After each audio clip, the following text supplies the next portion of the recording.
Bismillahirrahmanirrahim.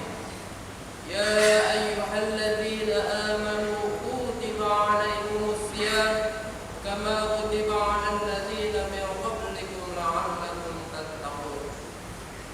Amma ba'du. Pertama-tama tiada paling utama dan memang harus kita utamakan secara prioritas di dalam qalbu kita. Mari kita panjatkan puja dan puji kita kehadirat Ilahi Rabbi yang telah memberikan kita berjuta-juta kenikmatan, terutama nikmat agung yakni nikmat iman wal Islam, juga nikmat sehat wal afiat, sehingga kita bisa bermuwajahah, sehingga kita bisa berkumpul untuk melaksanakan perintah Allah yakni salat Jumat secara berjamaah. Di sini khotib berwasiat khususnya untuk pribadi dan umumnya untuk kita semua.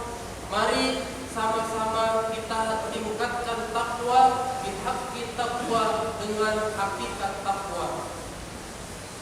Berbicara tentang tekstual takwa, kita sudah sama-sama tahu ma'nawiyatul fi kalimatihi, ma'nawiyah di dalam kalimat takwa secara lugah yaitu melaksanakan daripada perintah-perintah Allah dan menjauhi daripada larangan-larangan Allah Subhanahu wa taala. Namun secara lebih mendalam lagi, hakikat takwa itu harus kita kejar bukan hanya bil lisan, harus kita kejar bukan hanya amalu bil arkan, tapi ada hakikat yang seringkali kita lalaikan dalam tekstual takwa, yaitu dengan hati. Karena ketakwaan wujudiyahnya untuk menjadikan suatu ketakwaan yang kita jalani, yang kita usahakan, itu harus dengan hati yang ikhlas li ajlillahi faqat, hanya untuk Allah. Kita sholat beribadah hanya untuk Allah, kita berpuasa hanya untuk Allah, kita berpuasa dan lain sebagainya ibadah-ibadah yang kita lakukan hanya untuk Allah. Maka jika ada seseorang atau siapapun yang beribadah yang bukan karena Allah, justru bukan pahala yang didapatkan, melainkan ancaman dari Allah Subhanahu wa taala. Mengapa demikian? Dalam kitab Tanbihul Ghafilin termaktub bahwasannya ketika seseorang beribadah bukan karena Allah, misal pengen mendapatkan pujian, misal pengen mendapatkan suatu popularitas, maka sungguh dia telah menduakan Allah dengan kata syirik. Dan sungguh dalam kitab tersebut dijelaskan asyirk, riya. Dalam kata riya tersebut termasuk syirik, dan sungguh dalam kitab tersebut dijelaskan bahwasannya riya itu termasuk dosa yang syirik. Ar-riya'u min syirkil asghar, bahwasannya riya itu adalah syirik yang kecil. Apalagi berkaitan dengan ibadah. Ketika kita beribadah melakukan perintah daripada Allah tapi melaksanakannya bukan karena Allah, sungguh itu kita telah durhaka terhadap Allah Subhanahu wa taala. Alhamdulillah, hari demi hari, waktu demi waktu, bulan berganti bulan, menjadi tahun kita ada dan sampai pada bulan Sya'ban. Yang mana bulan Sya'ban ini bulan persiapan kita menuju bulan yang penuh ampunan, menuju bulan yang penuh barokah, menuju bulan yang penuh keistimewaan dan fadilahnya, yaitu bulan Ramadan. Di sini di bulan Sya'ban, mari kita persiapkan secara fisik, secara batin, secara rohani. Ketika kita sampai di bulan Ramadan, mudah-mudahan bukan hanya fisik saja yang sehat, namun juga hati kita yang selamat. Karena sungguh yang ada di dalam surga hanyalah orang-orang yang berhati selamat. Selamat dari apa? Selamat daripada penyakit-penyakitnya. Apa itu penyakit daripada penyakit hati?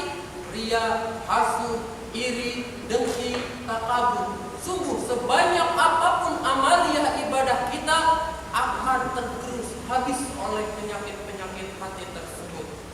Maka sedari sekarang mari kita persiapkan untuk menghadapi daripada bulan Ramadan. Kita persiapkan untuk lebih memanage hati, untuk meminimalisir daripada penyakit-penyakit hati, hasudnya, suujonnya, irinya, dengkinya. Karena sungguh ketika kita memasuki bulan Ramadan dikhawatirkan, kata Al-Imam Nawawi, ketika masih ada dalam hati kita iri, dengki, suujon, hasud, takabur dan lainnya sebagai penyakit hati, fadilah-fadilah Ramadan yang sering kali kita sebutkan sebagai syahrul mubarakah, syahrul maghfirah, syahrul fadilah, itu tidak akan sampai kepada hati yang kotor dengan alasan-alasan seperti penyakit hati tersebut. Maka di sini saya menekankan khususnya untuk pribadi saya dan umumnya untuk kita semua, mari sama-sama kita perbaiki bukan hanya jasadiahnya tapi ruhaniyah dan batiniahnya. Karena apa? Yang menjadikan suatu fadilah itu jadi fadilah, yang menjadikan suatu ibadah itu jadi pahala, itu adanya dalam hati. Innamal a'malu binniyat wa ma haluhan niyat al-mahalu niyat fil qalbi. Segala sesuatu perbuatan kita itu tergantung niat, dan di mana niat itu tempatnya? Di dalam hati. Maka ketika hati terkontaminasi dengan penyakit-penyakitnya, sungguh kita itu hanya gigit jari dengan berkahnya Ramadan, dengan fadilahnya Ramadan, dengan maghfirahnya Ramadan, dengan keutamaan-keutamaannya Ramadan. Dan di bulan Sya'ban ini adalah bulan yang sangat monumental bagi umat Islam. Kenapa? Karena di bulan Ramadan, di bulan Sya'ban ini adalah bulan yang monumental buat umat Islam. Satu, bulan yang untuk mempersiapkan bulan agung dalam agama Islam. Kedua, di bulan Sya'ban ini pertama kalinya bahwasannya kiblat umat muslim dari Baitul Maqdis pindah ke Mekah Al-Mukarramah. Juga di dalam bulan Sya'ban ini turun ayat ya ayyuhalladzina amanu minkum walladzina utul ilma darajah. Keutamaan-keutamaan ilmu.